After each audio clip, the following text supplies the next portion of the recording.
This is episode 389 of That Shakespeare Life. Hi, I'm Professor Tracy Hill from Valladolid University in the UK. Another great method for studying the life of William Shakespeare includes listening to this. It's That Shakespeare Life with my friend Cassidy Cash. Welcome to That Shakespeare Life with Cassidy Cash. Cassidy believes that if you desire to successfully learn or perform Shakespeare's plays, then understanding the real life and history of William Shakespeare himself is a must. That Shakespeare Life is the podcast that helps you go beyond the curtain of some of Shakespeare's most iconic works and explore the world of early modern England as Shakespeare would have lived it, learning from the writers, historians, and performers who know it best. And now, here's Cassidy. When Shakespeare wrote Othello around 1603 or 1604, he included the ominous line, "Valiant Othello, we must straight employ you against the general enemy Ottoman," end quote. In the play, Othello himself, a Moor, is sent off to fight in a war against the Ottomans. Elsewhere, in Richard II and Richard III, Shakespeare uses the phrase Turks and infidels. And in Richard II, Act 4, Shakespeare brings Turks and Saracens together in a single line. These powerful references reveal just how present the Islamic world was in the English imagination during Shakespeare's lifetime. Today, we're diving into this complex world between Elizabethan and Jacobean England and the Islamic world, exploring how England viewed the Ottoman Empire, how they viewed Persia and the broader Muslim world, and how those perceptions made their way onto the early modern stage. Joining us to unpack this fascinating history are Dr. Chloe Houston, a leading expert on Persia in early modern English drama, and Dr. Mark Hutchings, a returning guest whose work explores England's engagement with Islam in Elizabethan and Jacobean theater. Dr. Chloe Houston is professor of early modern drama at the University of Reading and a leading authority on how Persia and the Islamic world were imagined in early modern English literature. Her research explores the intersections of drama, travel writing, and cultural encounters in the 16th and 17th centuries. Dr. Mark Hutchings is a scholar of Renaissance and early modern theater, currently teaching at the University of Valladolid, following a research fellowship with the Spanish government at the University of Salamanca. A former professor at the University of Reading, where he taught for 20 years, his recent work examines the role of theatrical pauses known as the interval. We talk with Mark about that research in a separate episode. We'll link you to that and more information on both our guests in the show notes for today's episode. Remember that you can follow along with today's conversation to explore the visuals that we're talking about when you access the detailed show notes for patrons, available on our regular show notes page. These extras allow you to see images of Elizabethan maps of the Ottoman Empire, portraits of the key figures in our conversation, and period artwork showing how Turks and Persians were depicted during Shakespeare's lifetime. Visit CassidyCash.com/episode 389 and click Become a Patron to join in and follow all the history. And now, let's dive into the history. Hello, Chloe and Mark. Welcome to That Shakespeare Life. We're so glad to have you both here. I would like to ask you to each please say hello to us so we can introduce your voices to our listeners today. Hi, I'm Chloe Houston. Lovely to be here. Hi, I'm Mark Hutchings. Thank you for having us. Can you start by helping us understand the relationship between Elizabethan England and the Islamic world, especially the Ottomans and the Persians? How did England see itself in relation to these powers during Shakespeare's lifetime? Sure. Well, that relationship, the relationship between Elizabethan England and the Ottomans and the Safavid Persians was quite complicated, and it did change over time. So I think probably most helpful to think about first off is that it's quite unstable and it's quite shifting. And that, in fact, was the case in the first half of the 16th century too. The Ottomans and the Safavids were old rivals. And so European powers, including Henry VIII in England, were interested in how they might exploit that enmity and how they might kind of use it to their own advantage. Elizabethan England inherited a real fascination with the Ottomans and with Safavid Persia, sometimes feeling threatened by them, sometimes hoping for alliances, but always interested and engaged in different ways. And I think an important beginning point then for understanding the relationship between Elizabethan England and the Ottomans lies with Elizabeth herself, because in 1570, Elizabeth is officially excommunicated by the Pope, by Pope Pius V. And so from that point, she is officially illegitimate, she's a heretic, and in consequence, Protestant England is effectively isolated from the parts of Europe that are Catholic or, distance from it, i.e. a lot of Europe at this time, right? So this meant that Elizabeth was at political risk within Europe. There was a chance that other countries might invade, might exploit this moment of weakness. And she had her own economic problems that she was dealing with as well. So she was advised to make her enemy's enemy her friend, to reach out to the Ottoman Empire. And so she started writing. She wrote letters to the Ottoman Sultan Murad III. She suggested to him that they could unite together in hating the idolatrous Catholics, and they could build an alliance. And they did begin to build an alliance, both through trade and through diplomacy. When it comes to Persia, the enemy's enemy, my enemy's enemy is my friend thing kind of continues, because there was also enmity between Persia and the Ottoman Turks during this time. And so at times it seemed as though an alliance with Persia might actually be beneficial, because it would shore up power against the Ottomans when they were threatening parts of Europe. And so there's a kind of shift there, if you like, which definitely affects how Elizabethan England would have seen those two identities at different times. And these developing links with the Ottoman Empire and with other Muslim countries meant that Elizabethan theatre was really alive with images of Turks, Moors, and Persians, and that the Elizabethan imagination was really captured by the global politics and thinking about how England might relate to these different sorts of identities. So broadly speaking, then, England. The English lived at times with a sense of fear of both of those nations, and because of their military prowess in particular. But they were also interested in building alliances of trade and of diplomacy. And that's especially true as travel to the Middle East increased in the later 16th and into the 17th centuries, because as those links develop and as there's greater communication, that information, kind of feeds into what's happening and the sorts of knowledge that audiences would have had as well. In Shakespeare's plays, we see the terms Turks, Ottomans, and Saracens. These are all used together, and Shakespeare even puts two of them side by side in the same line for Richard II. So what should we make of those terms? Are they interchangeable? Were they interchangeable in the past? Or were there specific distinctions that Elizabethan audiences would have recognized between these groups? It's very tempting in a way to say all of the above to your question, which is not immediately helpful. But I think it sets up quite nicely the challenges to us as scholars as to how to read this material. In a sense, we can, on the one hand, we can historicize and look for specific historical echoes or signifiers.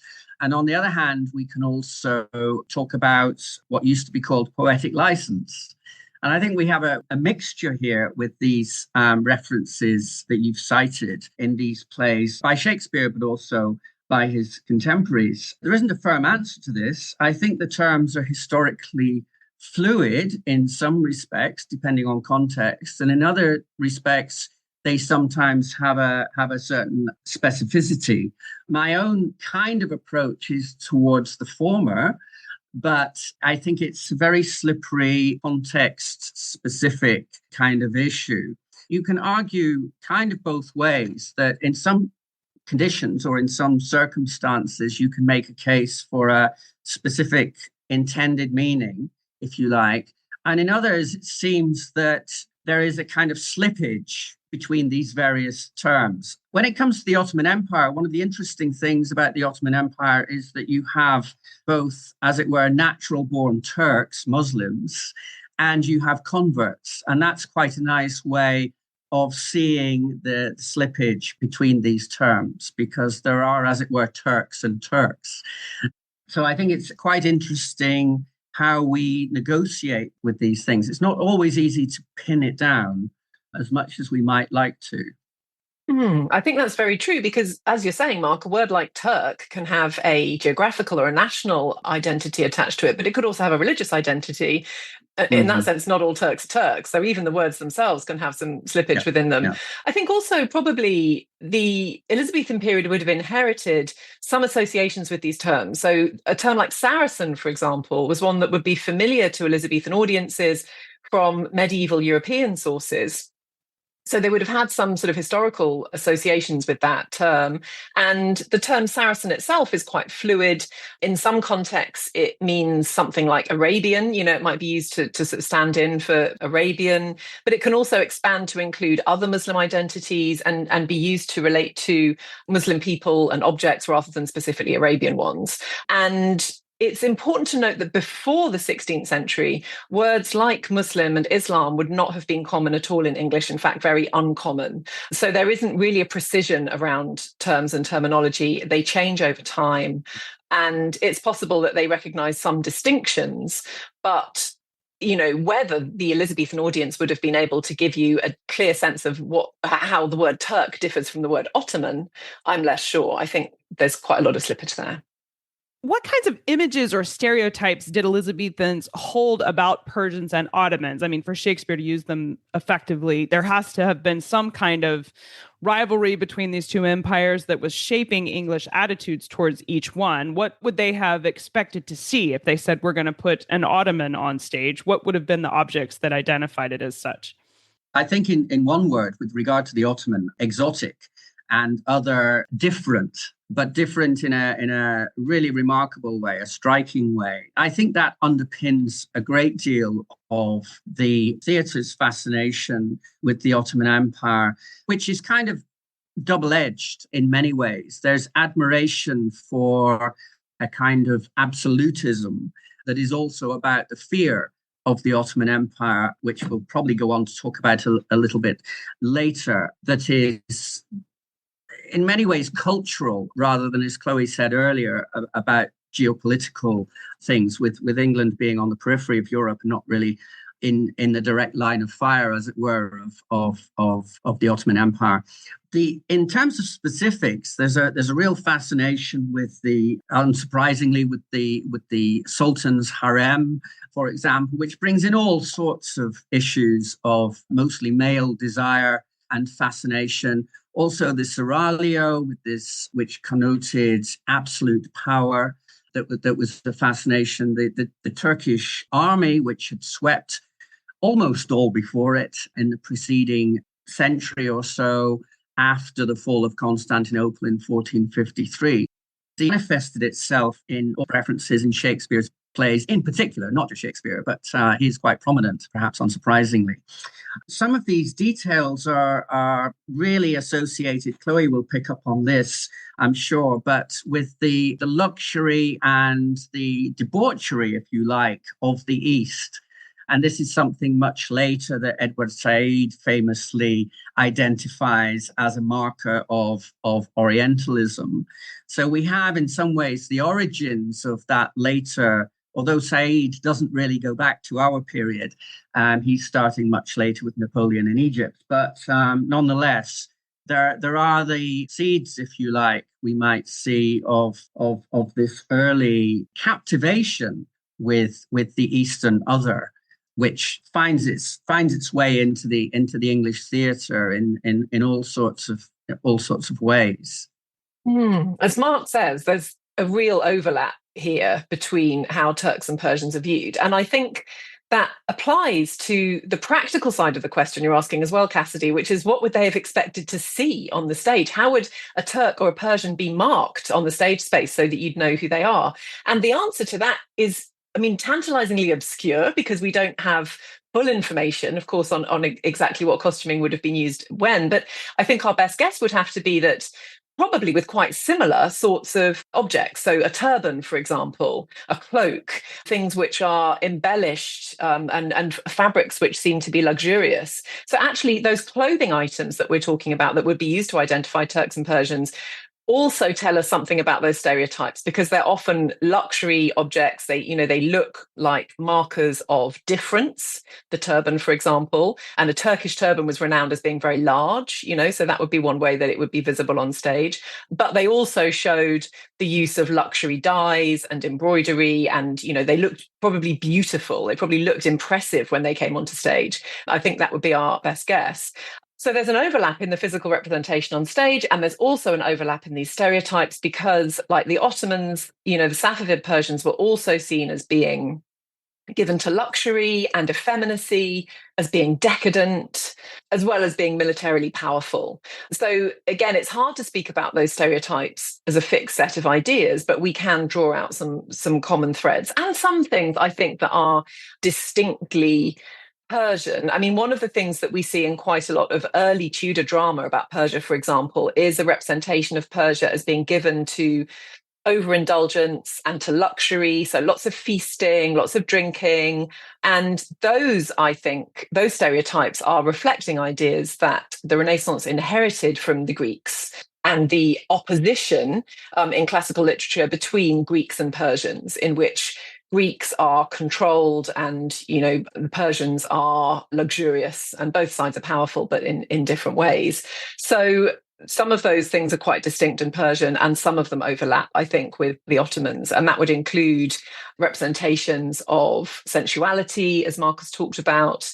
It might also include certain political suggestions. So, for example, one of the things that we see very commonly in drama about Persia is the suggestion that Persia is given to tyranny, that it's very open to tyrannical forms of government. And that's something that was also thought about the Ottomans, that they tended to have these very strong tyrannical leaders.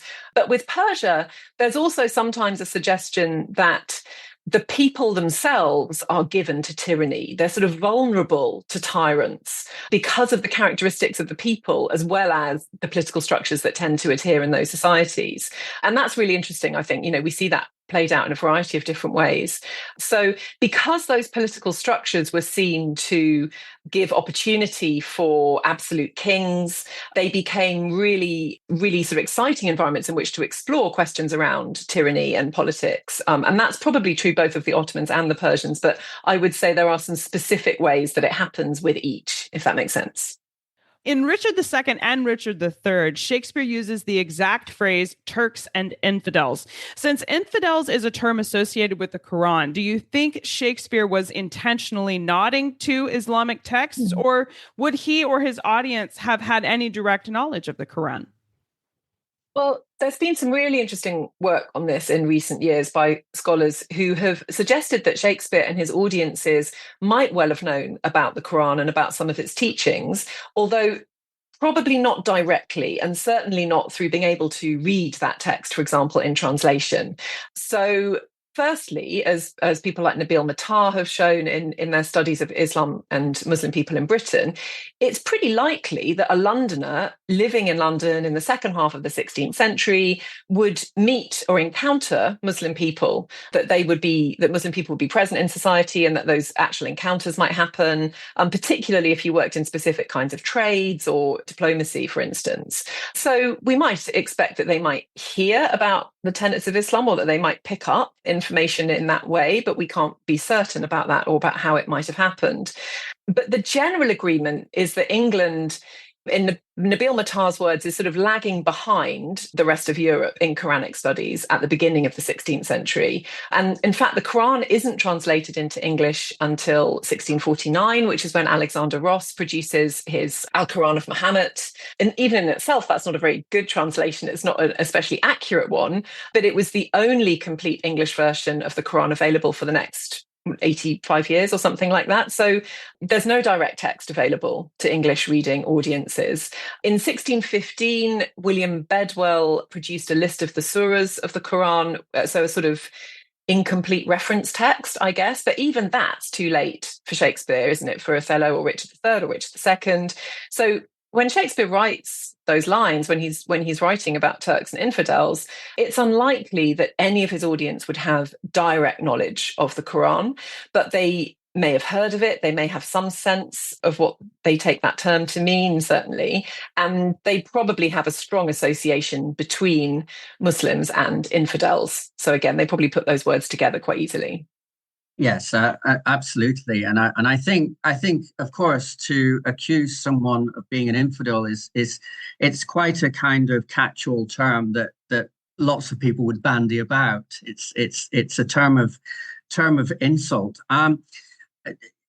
Given that Shakespeare uses or refers to Turks mostly, of course, outside of Othello, mostly in terms of in passing. in Hamlet and so on, and in these Richard II, Richard III plays. It's a motif that's just somehow conjured up based on a sense of cultural and religious difference. And it's just there sort of put into the text it has a kind of rhetorical function in a way. One wonders how historically specific any of these are. I think there's certainly, in terms of representing the Ottoman Empire, if we can put it like this, there are so many references to Turks in the extant canon, let alone we can only speculate about how many plays are lost in this respect. And the same goes, of course, for references to Persia, that references like this, in a sense, they don't need to be any more than they are, because they are working off of both a very strong cultural historical knowledge, however poorly informed, but of a general basis, outside the playhouse, but also in a sense reproduced or refracted within the drama that we're familiar with. So I think in these particular instances, Turks and infidels, I mean, it's an interesting construction, isn't it? Because it implies on the one hand that Turks aren't infidels, and on the other hand that it's reinforcing that it's more or less, it's a tautology. It's saying the same thing about them. The second of the two quotations from Richard III, it's the part in the play where, if I remember correctly, Richard of Gloucester is, well, throughout the play, he's maneuvering, of course, but he speaks this line, of course, to the knowing audience, and certainly by the end of the play, it's either intentionally ironic or it's unintentionally ironic. Because, of course, if we do think of Turks in a more general sense as infidels and so on and so forth, then the biggest of them all, at least in this play, is Richard of Gloucester. It's a very kind of, I think Shakespeare is, in these two examples, he's just playing around with a motif. It's a sort of cultural capital in a way. I mean, we can kind of anchor it to a specificity, but also recognize that this idea as an insult or as a rhetorical device, it's so common that it's at the level of cliche as much as anything, I think, in these instances. In Othello, there's a striking line in Act 1 where he says, quote, "Valiant Othello, we must straight employ you against the general enemy Ottoman."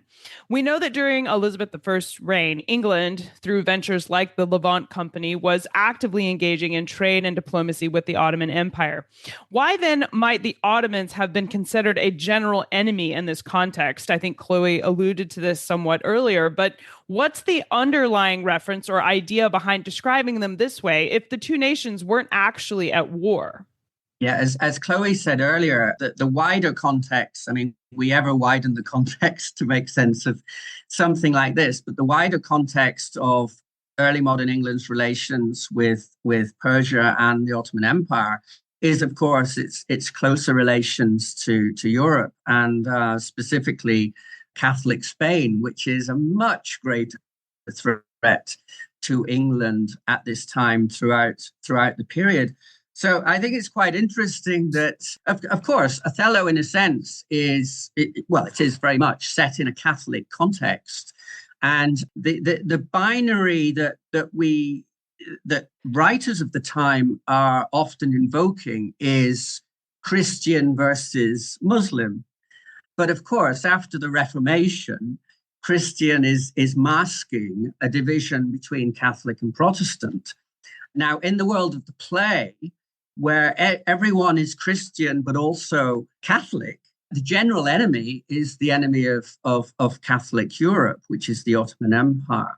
But for an English audience, predominantly Protestant, although I don't want to reduce it to primary colours completely, because I think there is still obviously going to be a great deal of purchase on the notion of cultural, religious, political, ideological difference between Christianity in general terms in the West and non-Christianity in the East. But nevertheless, England at this time has absolutely no interest in any kind of crusade against the Turks, which is what is being represented kind of in miniature in Othello. And the play is actually, it's really quite interesting because it's dealing with very concrete historical material, but not, of course, as in so many literary appropriations of history, it's not really staying as close to that historical record as we might expect. So what we have, of course, the Turkish fleet disappears. It's almost as if the storm is a kind of representation of the Battle of Lepanto of October 1571, when the Turkish fleet was destroyed by a pan-Catholic navy. And after that, of course, it becomes more of the domestic tragedy that most scholars identify. But before Lepanto, in fact, we've had the siege of Famagusta, and Cyprus falls to the Turks. So the play is set in a kind of ahistorical Cyprus, which still hasn't yet fallen to the Turks. So it can overbalance our appreciation of Shakespeare and his interest in wheeling out the Turkish motif, perhaps, as he does in, I think, 17 of the plays in which we know he had a hand. So my own take on it, I mean, one can do lots of different things with this play, but certainly contemporary England and most people would probably have known that Cyprus had fallen to the Turks. So we have a kind of counterfactual play on the stage in 1604 and then subsequently in revival. It's an odd kind of take on contemporary history. For those who think of Shakespeare as a crypto-Catholic or an actual Catholic, it might fit perfectly well, I suppose. Not to stir up any arguments among our listeners. No. Oh, well, hopefully it will, but... Only good conversation. So that's my sense. Yeah, of course. In The Merchant of Venice, the character of Morocco is described as, quote, the Prince of Morocco, and Shakespeare uses North African and Islamic references in his characterization here. How did perceptions of the Islamic world impact representations of figures like Morocco in Elizabethan drama? Well, that's really interesting because the history of England's relationship with Morocco in this period is itself fascinating and definitely affects how characters like that would have been perceived and represented on stage. So England's been trading with Morocco since the 1540s and has established these trade links via Jewish merchants for valuable goods, things like sugar and other sorts of luxury goods. And Elizabeth developed quite warm relations with Morocco during her reign via correspondence with the king, writing back and forth over a period of about 25 years. She has one of these very long correspondences, like she does with Persia, actually. There's a real history to that trade and association with trade and with certain kinds of luxury goods and with wealth, which is present in these Elizabethan imaginings of figures like Morocco.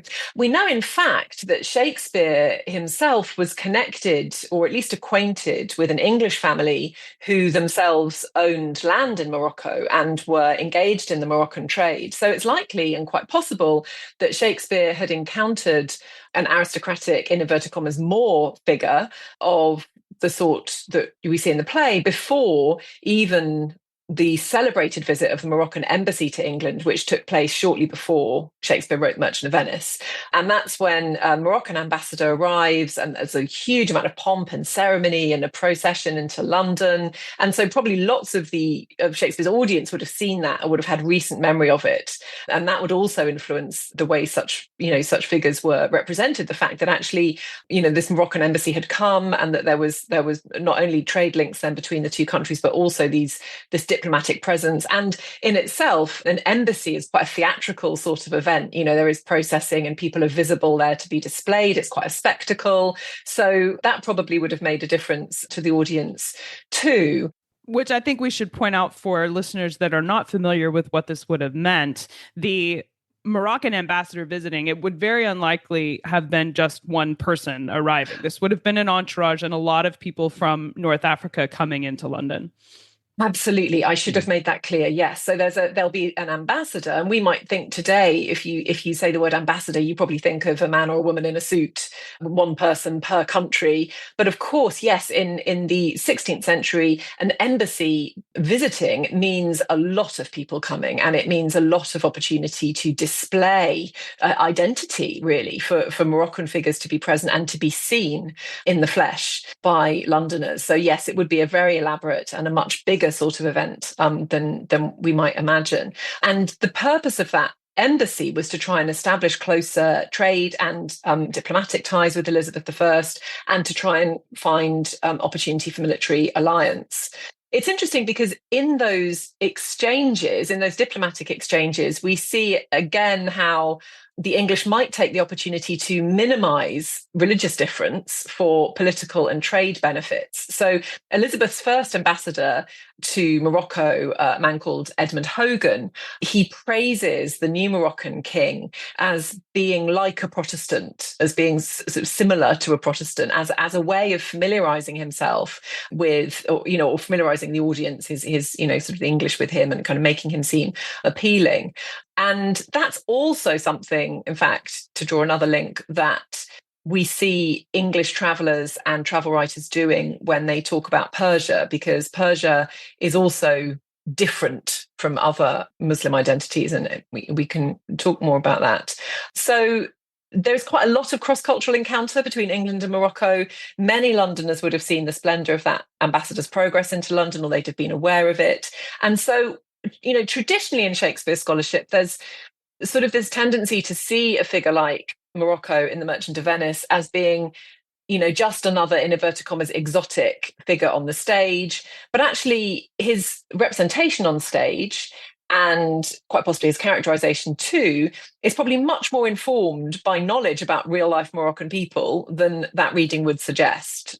And what this also suggests to us is that Shakespeare and his audiences were able to distinguish between different sorts of Muslim identities and different sorts of national identities, even when, as we discussed earlier, words like Moor and Turk can sometimes stand in for very broad identities. Actually, the audience probably had a degree of astuteness about being able to know what was meant by a term like Moroccan. As Chloe said, Chloe's mentioned costume in the theatre, and that's a really nice link between the spectacle and the display of the visit of the Prince of Morocco. And the one thing I would add to that is that as a procession, this is several years before Elizabeth's funeral and the subsequent entry into London of King James. So no one who was under 50 would have ever seen anything like this on this kind of scale in London when the Prince of Morocco entered. So I think that's a really nice theatrical point, moving from the historical event to thinking about the theatre. I just wanted to add to this. There is one play that in a way is a kind of meeting point for the representation of Turks and Persia, which is this kind of, it's a very early sort of, beau geste, the travels of the three English brothers. And the relevance of that is that in this play, you have both Turks and Persians displayed. So Chloe's earlier point about distinguishing between turbans and so on, that's an indication of how much investment in both senses of the word must have gone into costuming. Difference, because you have double difference in a sense. That play only makes sense if you can see, oh, this is a Persian coming on stage and that's a Turk on the stage. So there was a lot of what we've been talking about, the luxury, the otherness, the exoticness is manifested in the visual, which, as Chloe said, is must have been a really striking event when the Prince of Morocco and his extensive entourage came into London, because they were really long. We know this from visual evidence of early modern embassies. They weren't small scale. They couldn't be. So Shakespeare's definitely drawing on that kind of thing, as you say. We talk about Shakespeare's stage, especially at the Globe, as being relatively sparsely decorated in terms of what was possible to put on stage for props and costumes, especially when you get into talking about traveling repertoires and such. And we teach our students about how Shakespeare's dialogue is talented because it's intended to help the audience get a picture of what was happening. And I love understanding the connection here between why Shakespeare would choose to describe the character as the Prince of Morocco when you know that there was a very real historical presentation of the actual Prince of Morocco, who had literally paraded through London for these exact audiences only months before the play was presented. Being able to call to mind that elaborate image saves Shakespeare so much effort on costuming and props, because he can just with that phrase put this image of all the turbans and the cloaks and everything else that would have been in that frou-frou is the southern phrase that we use here, but that would have been his way of saying, this is what I want you to have in your mind, whether or not all of it is right there on the stage. Yeah, it begs the question. They must have costumed them in some way that was legible as other. And we know from Henslow's diary, which includes, this document book of invaluable records of the repertoire at the Rose, but also the kind of, as it were, the backstage stuff. So we know that with the inventories, we have a whole list of, may not be complete by any means, probably wasn't, but of props and costumes. And so we have references to various Turks' heads and things like that. So as Chloe said earlier about turbans, the only way these plays could be put on stage would be with some kind of, one hesitates to use terms like verisimilitude or authenticity, but they had to be legible in some way. And the bare stage, Cassidy, that you're talking about, in a way, accentuates the value and power of costumes, because they're not kind of blending in to any kind of, as we would say today, stage set. They're standing out against, if not a blank canvas, a kind of, an unchanging background. So they couldn't have put Turks and Persians on stage without capturing at least a popular image of what they look like. I want to ask about the Elizabeth I's relationship with the Shah of Iran. Now, we've been talking about the Ottomans and the Persians and the Turks, and I want to make a distinction that Persia is I'm going to say, general area of Iran today. And during the Elizabethan period, what do we know about Elizabeth I's correspondence with the Shah of Iran? And what did Elizabeth hope to achieve by reaching out to Persia? And then clarify for us, for those of us that are new to looking back at this, was it known as Iran or was it known as Persia when Elizabeth would have been writing to him? Mm-hmm. To answer that last question first, it would have been known as Persia or Perse. The earliest use of the term Persia in English is often Perse, P-R-S-E, but the term Iran wouldn't have been used. That's a much more contemporary phrase. So that Iran or Iranian wouldn't have been in English usage at all then.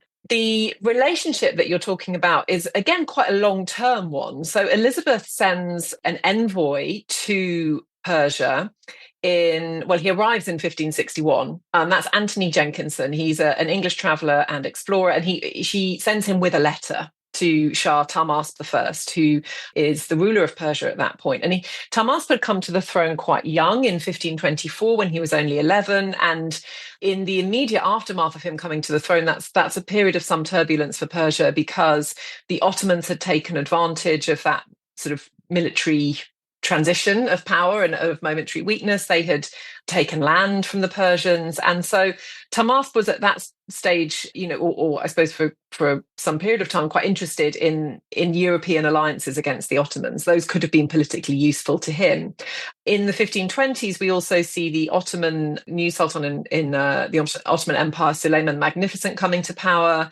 Tahmasp is reaching out to European powers like the Hungarian king, to the Austrian emperor, Charles VII. He's seeking alliances, basically. So that's sort of the context before Jenkinson arrives. And Anthony Jenkinson had, from the late 1550s, been exploring trade routes. He wasn't originally in the business of diplomacy and delivering letters from monarchs. He was interested in trade routes with Persia and with Russia, and that was his sort of primary interest as he reached Persia.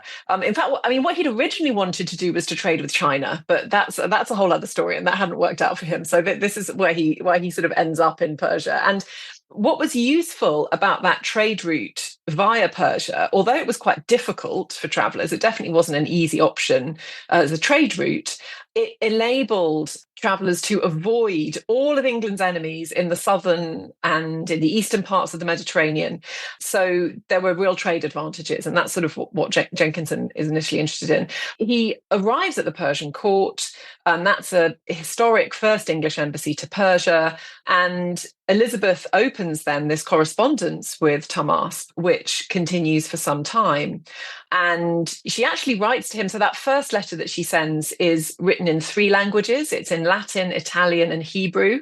And, we don't know quite what Tahmasp might have made of that. She doesn't choose a language that it's likely Persian courtiers would have been able to read or understand. But nonetheless, Jenkinson reports that the correspondence is opened, and they managed to establish this exchange of letters, which takes place over about 20 years.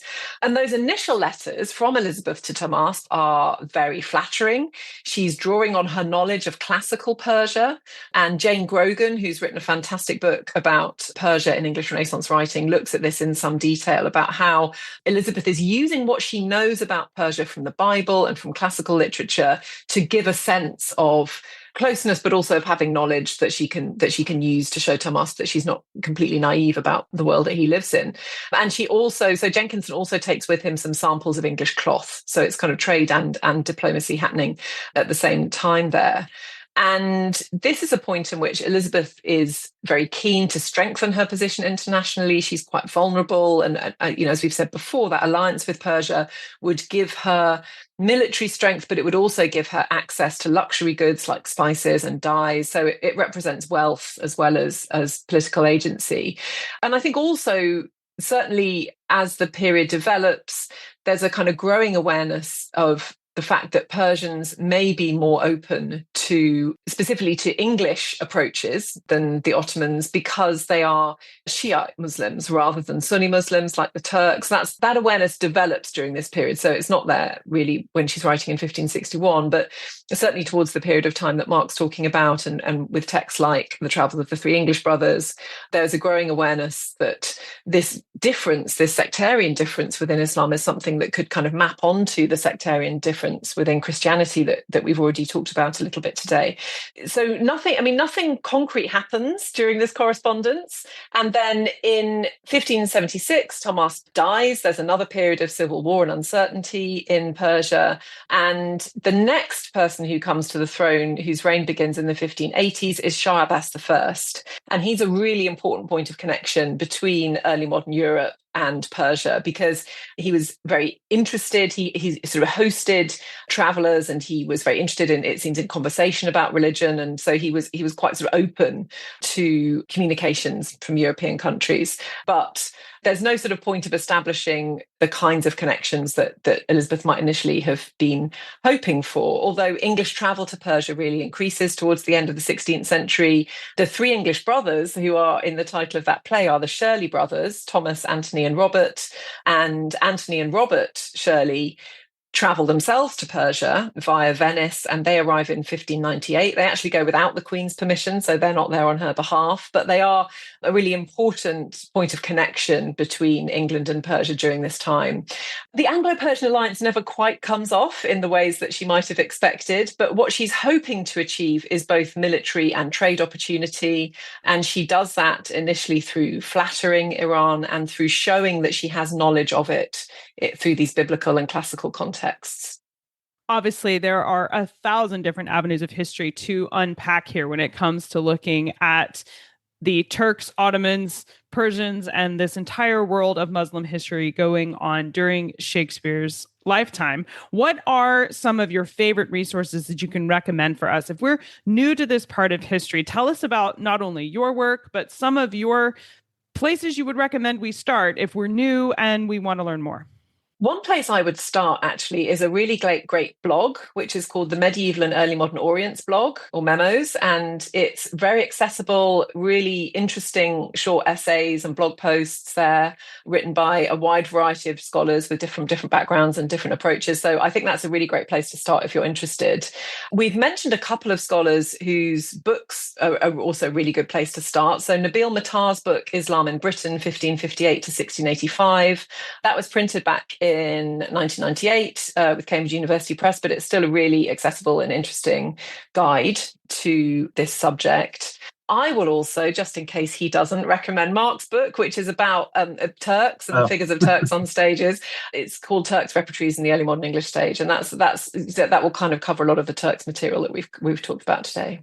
No pressure, Mark, to recommend my book. I don't mind if you don't. Goes without. Well, no, I was just thinking when you mentioned Nabil Matar, I mean, he sort of opened the floodgates, didn't he? I mean, and you mentioned Jane Grogan's, your own book, Persia in Early Modern English Drama, which came out quite recently, actually, more recently than mine, 2023. There's been a whole raft of monographs in this field since Matar's book came out, which we both used, and it's nice because it brings together, well, the subject of this talk today. I would also go back, I'm sure it's long out of print, but Samuel Chew's The Crescent and the Rose, which came out in 1937. And it covers not just the Renaissance, but it goes back to the medieval. So one of the earlier questions you asked was about terms such as Saracen and so on. He also retraces that. And I think that's probably still the fullest kind of general survey. There was quite a lot in the early 20th century, articles and so on that didn't really register. I'm thinking of Louis Wan's 1915 essay on the Oriental in Elizabethan drama, and it didn't really make, it seems, much of a splash. We had to wait much later until Edward Said, and then people started picking things up. But when I was working on this as a PhD student, I was struck that there was, it wasn't really very, very, very visible. But now there's too much to handle in this field, and there's plenty more to do, I think. And so there's always more to say. I really appreciate you both condensing down, because you're right, there's an overwhelming amount of information, and this list helps us know where we can reliably start if we want to explore it further. And we have actually had scholars from medieval and early modern Orients on our show, so I'll link to that episode in the show notes as a nice companion to today's conversation for you. And of course, we'll have links to all of the resources that Mark and Chloe have mentioned for you today, so you go directly to your chosen resource to learn more about the topic of Ottomans, Turks, and Muslim history in early modern Europe. So stay tuned for the URL for where to find all of those. Now, Mark and Chloe, we asked everyone this next question here at That Shakespeare Life, and that's, what's the one book you would take with you on a deserted island? My friends in England tell me I'm supposed to allow you the complete works of Shakespeare and a copy of the Bible, so your choice would be in addition to those. Okay, well, I like to get good value out of objects when I travel with them. So I'm going to take, I think, Middlemarch, because it really bears rereading. And if I need something to, bang a wooden nail into a post, I will have a handy, heavy object. Practical and entertaining. What more could you ask for? Well, as for me, when we last spoke, which was quite recently, I opted for Hakluyt's Principal Navigations, and since I went for the second edition, which was 3 volumes rather than 1 volume, I think I've still got plenty to work through.